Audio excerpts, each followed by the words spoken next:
thank you, Braden. I'm sitting across from the head honcho, AJ Preller. And once again, he has zigged when everybody else was zagging. AJ, congratulations on the new hire. How are you? Good, Tony. How you doing? I'm doing well.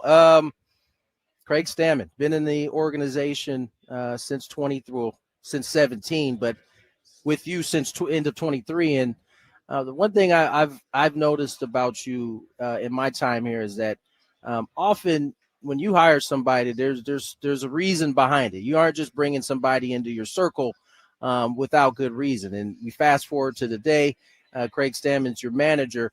How did you massage this? Because having talked to Craig personally, I know family was a big deal for him. Getting him to commit to being a manager with his family that lived in Ohio. How did you decide, or what way did you go about trying to massage that and get Craig to kind of maybe see that he could fit there?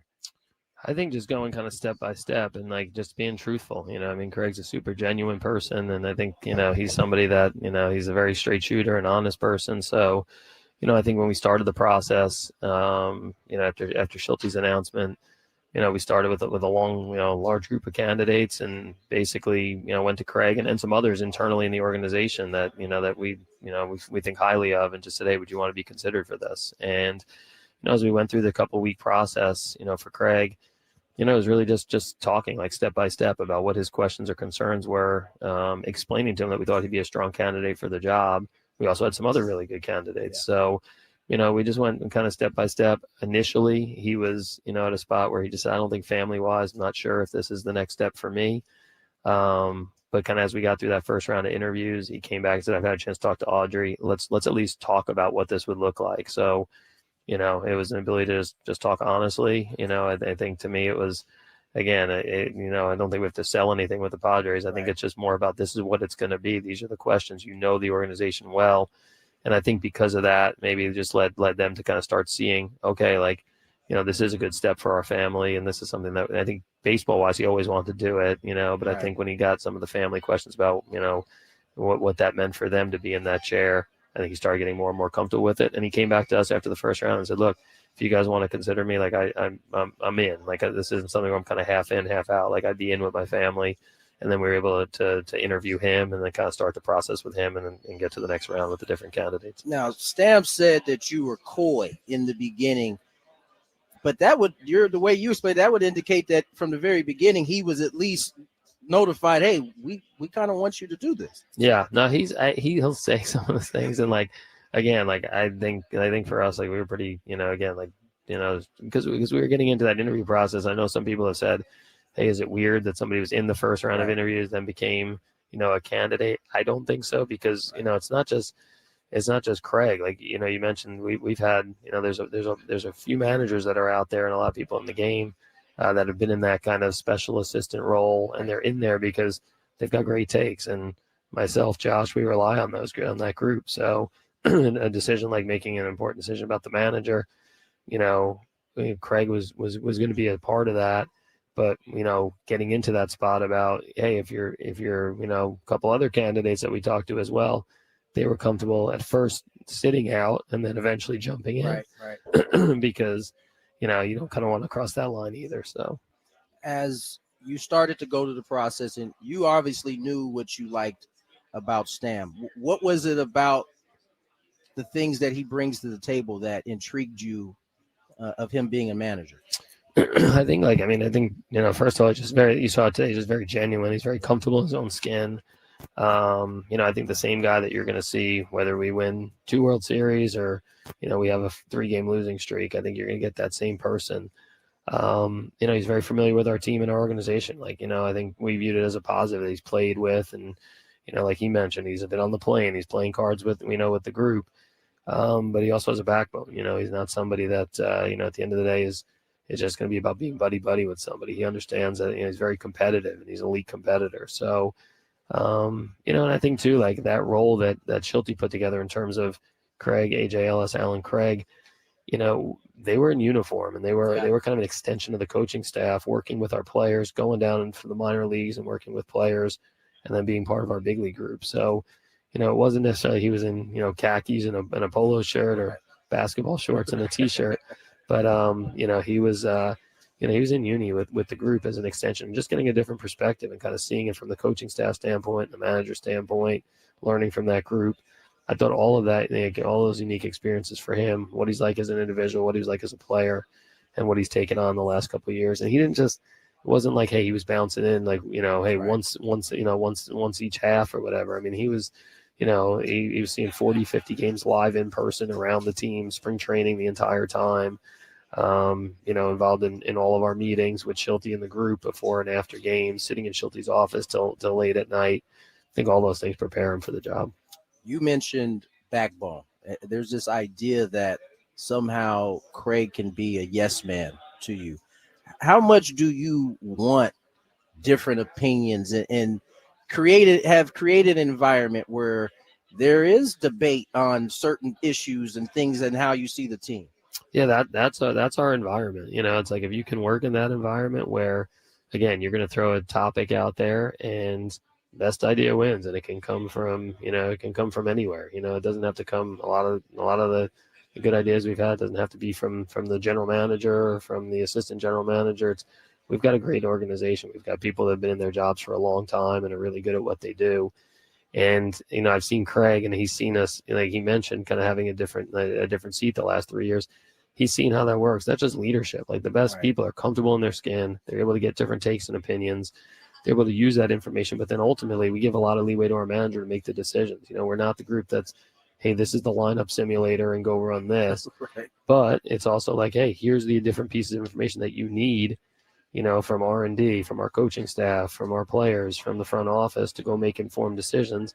And then, like any leader, like I expect him to make those calls, and again, I said, like we saw it as a player, like he had, to sit there with Ron and Peter and Ron dug in on some different things, and Craig was able to explain to Ron all the time, like, hey, this is my perspective, and this is why I feel this way. And it wasn't the union's perspective, it wasn't the commissioner's perspective, it was, it was what he thought was best for the players, for Ron, for the organization. And it made a lot of sense when you see somebody in those kind of environments and settings. You just get a lot of respect for him, and that's just been kind of what me and Josh have seen over the years.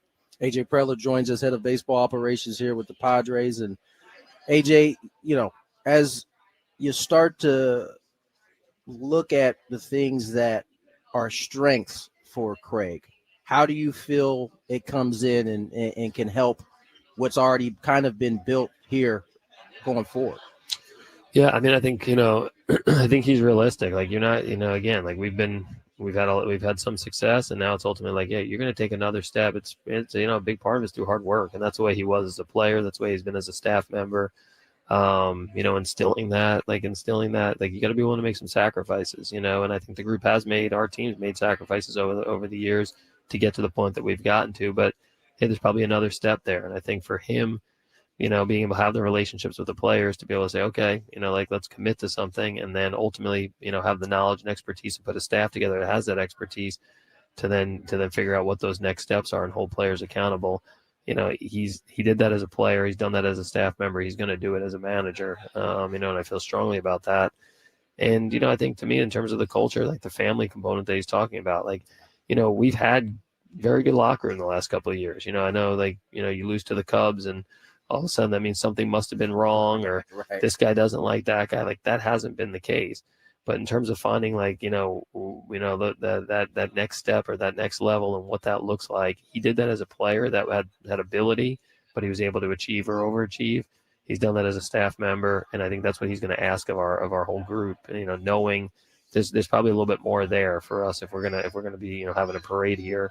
And I think he's going to have the ability to ask that of the players and kind of demand that of the whole group, honestly. AJ Preller joins us here. And AJ, a couple more questions before I let you get out of here. This is one of the box checked for this offseason. You got GM meetings coming up here. You got winter meetings thereafter. A couple qualifying offers to guys who have been important to this roster. Pretty, I would say, maybe not top tier at the top of the list in starting pitching, but a lot of guys in there. How do you see this offseason shaping, including perhaps maybe adding a bat? Yeah, no, it's again, I think we look at it, we know we have some, strong pen coming back. We have, again, like a lot of the core pieces from an offensive standpoint that'll be back into play. We've got to adjust the starting pitching for sure, and then to me, like, and continue to add to the offense. So whether that's complementary bat, whether that's big bat, whether that's power bat, whether that's left, right, those are what the next the next couple of weeks are going to be about. And, we start today, like going to the GM meetings, you start getting a sense of what the market's going to look like, having more in-person conversation about trades and free agency. But again, we feel like we're starting with a team that's obviously, gone to the playoffs here now a few times, and, a large part of that group's coming back. But clearly with King and Cease free agency, Darvish injury, Joe coming back, Pavetta being back, got to add to the starting staff. We've got to continue to look at it and rounding out the offense. That's what this week starts with. Lastly, internally, at least you read discussion perhaps of having some of those bullpen guys become starters. And this is one of the organizations that has had a lot of success in turning guys from relievers to starters. How much credence should people put into the fact maybe Mason Miller, maybe maybe you got a couple other Morton options out there? What does that look like when, that type of thing is addressed? Yeah, I think everything first just speaks to the fact that we have talented pitchers that, have the ability to at least put us in those conversations. And we've had that in the past with, the Kings and Lugo and Palmer and some of the guys that made that switch. I think for us, we'll go through the process of kind of evaluating delivery, arm action, stuff, mentality.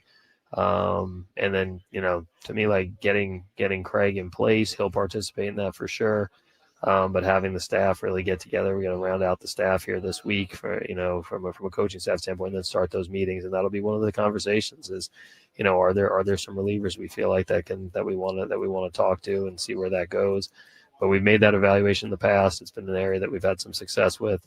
We're going to get into that here in the next couple of weeks. And again, we'll be open to having that conversation. Ultimately we may get through it and feel like, no, this is a little different than it was in the past. Right. And we feel good about the way those guys are in the pen, and we've got to find starting pitching elsewhere. Considering your weeks are going to be busy, is basketball off this next Friday? That's always on it. We'll find some time for that, actually. Fair enough. AJ, congratulations on the hire, man, and good luck in the offseason. Thanks, Tony. Appreciate it.